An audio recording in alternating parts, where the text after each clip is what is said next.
This is the first event of the Western Liberty Network. There are going to be a lot more, and they're going to be a lot larger. And I look forward to working with Jeff and Holly in the events to come. So now what I want to talk about is a Roman general whose name was Fabius Maximus. And he was a general who fought Carthage. And he came under attack from his own people all the time because he didn't like a head-on battle. He didn't like to just charge in head-to-head. He liked to harass, to harangue, to cause problems and win by attrition. They called him Fabius the Delayer. And his name was used by a group of socialists in Great Britain, and they're known as the Fabian Socialists. How many people here have heard about the Fabian Socialists? Okay? Now, don't get me wrong. I am a capitalist to the core. I love capitalism. But the Fabian Socialists have used tactics that we could really learn from. A Fabian Socialist is one who holds to the ideals of Fabian socialism, which advocates socialistic democracy, but wants to achieve reform gradually rather through a revolution. It began in the 19th century, and it went through World War II, and laid the foundations for the modern Labour Party in Great Britain. Tony Blair is a Fabian socialist. Gordon Brown is also one. George Bernard Shaw was one. There are a lot of them who are there. Now, they're a think tank, one of 15 organizations formerly affiliated with the Labour Party. And what they would ask their people to do would be to run for the lowest office they could find, whatever it was, the lowest office they could find, and get as many people to run for these offices as possible.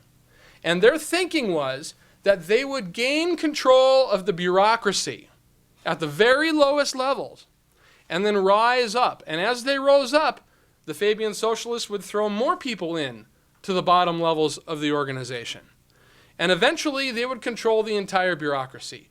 Even if conservatives won major races, the high-profile races, some of the MP races, or even got a prime minister elected, it wouldn't matter very much, because even though that would be a setback from their perspective, they would still control the game. You know, you see this with corruption all the time. There are nations like Ukraine, lots of them in Africa, where corruption is rampant. And even if they elect a strong president, somebody who's friendly to the West, somebody who's a strong capitalist, they're often not able to get their reforms through because the corruption taking place at the local level just causes everything to stall. Does this sound familiar to you? Yes, it does, doesn't it? That is what the left has done in the United States. They have organized themselves in such a way that they find grassroots people, much like yourselves, except that they're on the left, and encourage them to get involved in their local school board, vector control board, water board, sewer board, whatever it is, the lowest offices they could find, and get people in those offices. And as they rise, they mentor people coming up behind them and keep feeding them. Take a look at what's happening. I know that it's not always true in every rural district, but where I live, I sit on a water board, and there are 4 liberals and me, and that's it. If you go to Metro, they're all liberals. If you talk about fire districts, they're all lefties. All of them. School board, they're all lefties. Raise your hand if this is how it is in your community. These small boards, yeah, it's most of the people here, not all of them. And so what I'm suggesting to you is that we need to elect a president that supports limited government. We need to elect members of Congress and state legislators. But if that's all we do, we will fail. We will ultimately lose. Because while we're winning a battle over here, we're losing 100 battles over here. In Clackamas County right now, they just had a major accomplishment. They stopped a registration fee to build a bridge in another county.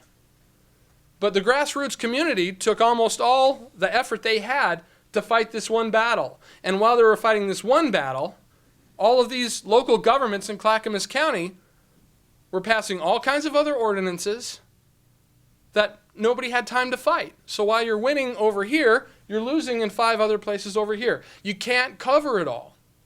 If we want to change the fabric of Oregon's political culture, and indeed the political culture of the United States, we have to reverse this.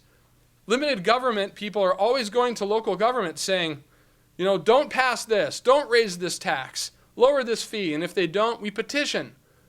Let's reverse this. Let's shrink government at the local level and make them the ones that are petitioning to do things. Put them on the defensive. That's what's happening. And so when we move from passion, as exemplified by the Tea Party rallies, toward action, this is where we need to go. Doing initiative petitions is critically important. It is a way that citizens themselves can become legislators. Getting involved in high-profile races is also very important. We need good leaders at the top. But if the Tea Party movement is to survive, and in fact, if the limited government movement is going to survive, we have to get active in local governance, and we have to bring people in. We have to move out of our comfort zone. For conservatives, that's an issue. Liberals love government. They love it. And they have lots of people to help them. Public employees, their unions, organizations that are funded through state and federal grants. They have coaches, facilitators, all of these things to bring people in. There's nothing like that comparably on the conservative side. That is what Western Liberty Network is going to do.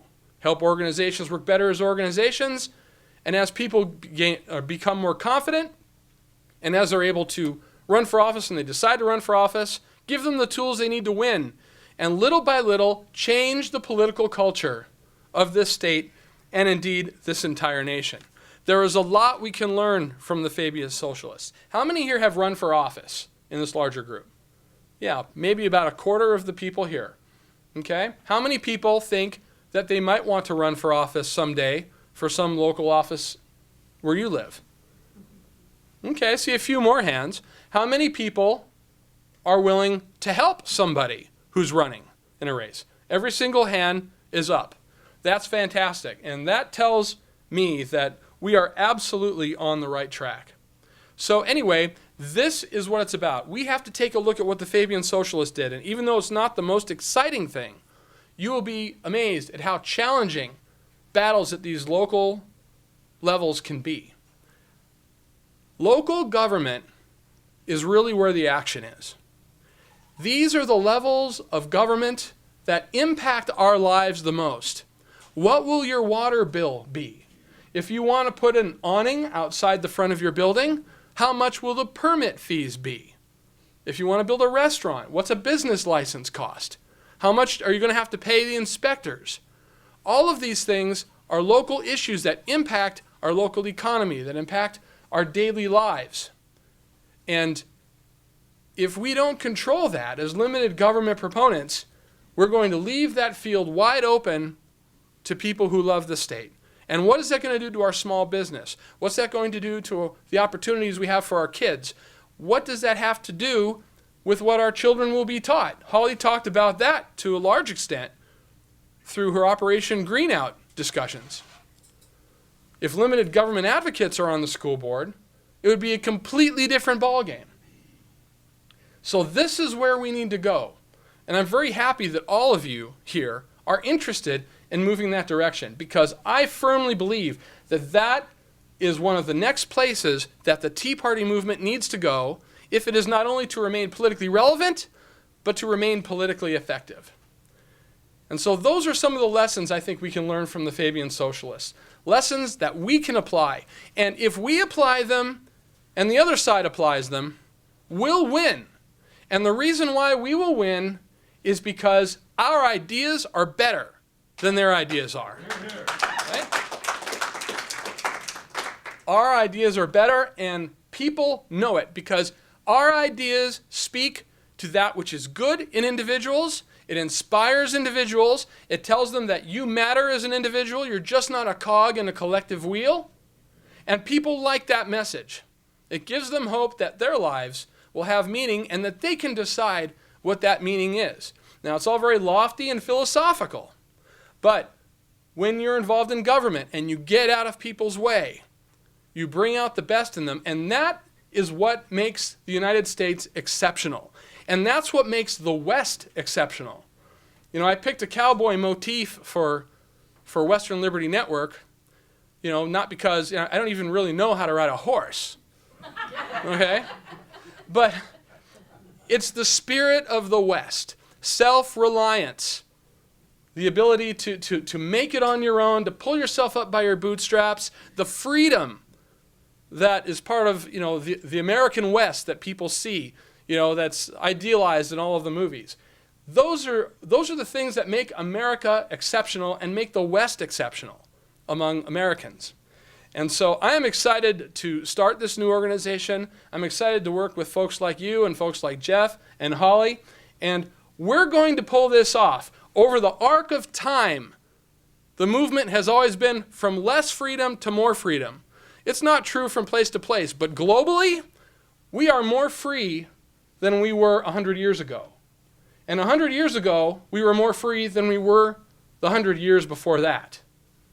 And I believe that although there are forward steps and backward steps, I believe the arc of freedom over time is moving in the right direction. And that means that we will win. It's just a question of whether we'll do it in our lifetime, whether we'll do it for our kids. And I think we will. And this is a map.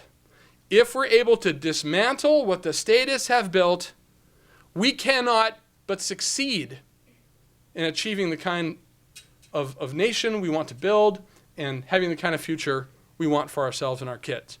So anyway, that is a shortened version of my speech. I have a question. Yes? Seems like the one answer in my mind is just to starve the bureaucracy for money. I mean, that's if they don't have the money, they can't do all the things that they want to do. Yeah, the gentleman said that one thing we can do is starve the bureaucracy. And indeed, you know, in some circumstances, that's a valid tactic. But it's amazing how creative they are. You know, it's amazing what they're able to do. It's like cockroaches in a building. You can seal up as many doors and windows as you want, but they find a way to get in if they are in control of boards. A good example is light rail in the Portland metropolitan area. How many times have voters voted down trains? And they find the money anyway. If they don't get it from this resource, they'll get it from Congress or they'll get it from something else. And yes, you need to challenge them by strangling them, but that won't stop them. As long as they're still in charge, we're still on the defensive. So let's be in charge. And we can be in charge by putting ourselves out there the way grassroots people do on the left, getting elected, and then turning off the switch on this stuff. You know, that is how we'll win. You win by winning. You don't win by losing and doing rearguard actions. So let's win, okay? Thank you. You bet.